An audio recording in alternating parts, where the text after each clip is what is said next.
Whether you write fiction, nonfiction, or even no content books, writing a book description usually is one of the most confusing and frustrating parts of the book publishing process.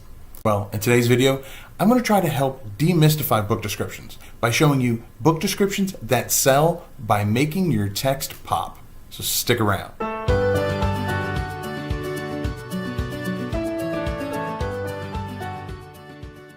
Hey Write Writers, it's Keith Wheeler here, and if you want to continue to get all the hints, tips, and tricks on how to make self-publishing easier, then be sure to subscribe to the channel, smash that little bell icon so you get alerted every time I put out something new. There are plenty of videos out there that show how to create a book description. Instead, I'm going to take a step further and show you how to write a better book description. While the actual book description content may differ a bit between fiction, nonfiction, or no content books, the main goal remains the same. The book description is your sales pitch to turn your potential reader into a buyer. There are three main parts to the perfect book description. Number one, the header. This is the big intro. This is the part that will be seen on the retailer pages before the reader clicks read more. So make these words count. A great way to making your text pop is to use HTML. Using H2 or H3 tags and some bold tags can really help make your header text stand out. For a fiction book, this opening line may be something that makes the reader feel something. Curiosity, intrigue, surprise, wonder. It all depends on what your main story is about, but the bottom line is you want to get them to read on. For nonfiction and no content books, your header is most likely going to be something that resonates with your ideal reader. Perhaps a pain point that your book is going to fix. Now don't worry if you don't know HTML. I'm going to give you a couple free, user-friendly resources that'll help you out. More towards the end of the video. But for now, let's move on to part two of the perfect book description, the detailed exposition.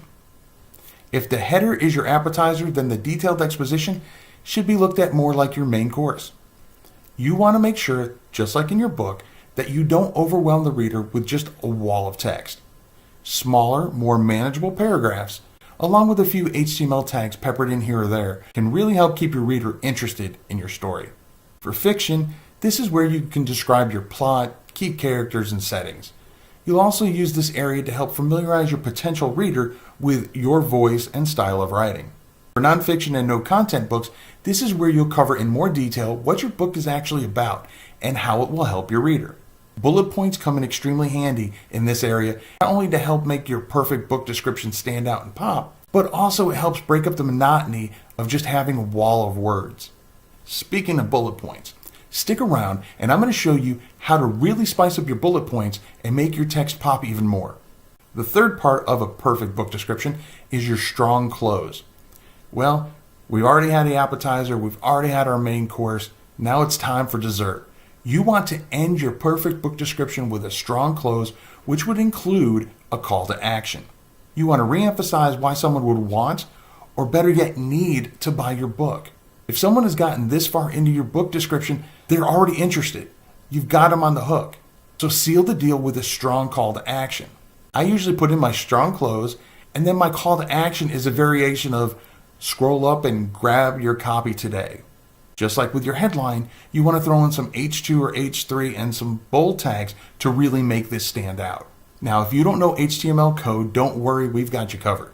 My buddies Dale L. Roberts and Dave Chesson of Kindlepreneur both have HTML generators on their site. I'll include links to them in the description below.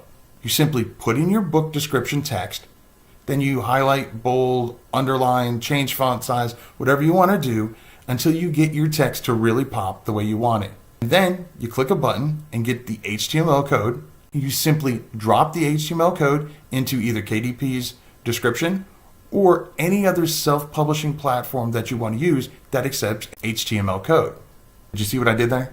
I could have said, just drop in your book description, blah, blah, blah. But instead I said, you simply need to. By slightly altering my words, I was able to better convey how easy the task was. Keep this in mind when you're constructing your book description. Especially for nonfiction and no content books, try to use words that evoke emotion as much as possible. I'm going to flip the screen around and we're going to see this in action. Now this is a book of poetry written by my oldest son, Sean Wheeler. As you can see, we have our headline, It's a little bit bigger, so we're using the H3 tags, and we've got it bold so it really stands out and pops. Again, on a retailer's page, this may be the only thing that shows up, so we want to make sure that it really stands out. Next is our exposition, and as you can see, I've got it broken down into shorter paragraphs. It references one of his other books, so I have this in italics, as well as this one, which is referencing this book, again in italics, makes it stand out. And then I have bullet points that I've added right here. And then I finish it up, punchy close. And then I put, again, in H3 tags as well as bold, scroll up and dive in today. This is my call to action. And there you have it, creating book descriptions that sell by making your text pop. Did you notice this bullet points that we have right here? It's not your everyday run-of-the-mill plain Jane bullet point. Instead, I put bullet points that have a circle with a star inside it. How did I do that? It's just a simple HTML code that I put in place of the normal bullet points. The code for this specific bullet point is right here on your screen. That's just the tip of the iceberg. Why not use a check mark instead?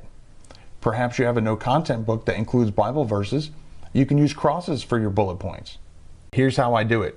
Go into Dale or Dave's HTML generator, create your overall text for your perfect book description.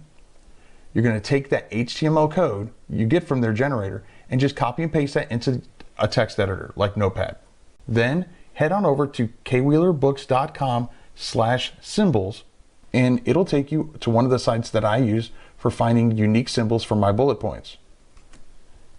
You just simply scroll through the different symbols, and once you find one that you want to use for your bullet point, that's the skull and crossbones, you go down to the third code right here.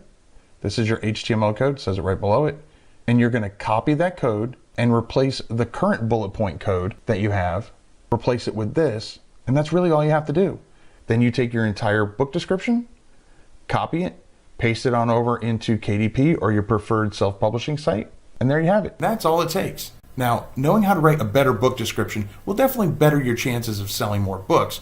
But if you really want to make your book stand out from the crowd and be a step above your competitors, then you want to look into adding the KDP X-ray feature into your book.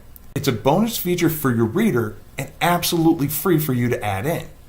Click on this video right here and I'm going to show you exactly what it is and precisely how to add KDP X-ray to your book. I'll catch you in that video. Until next time, remember to write right.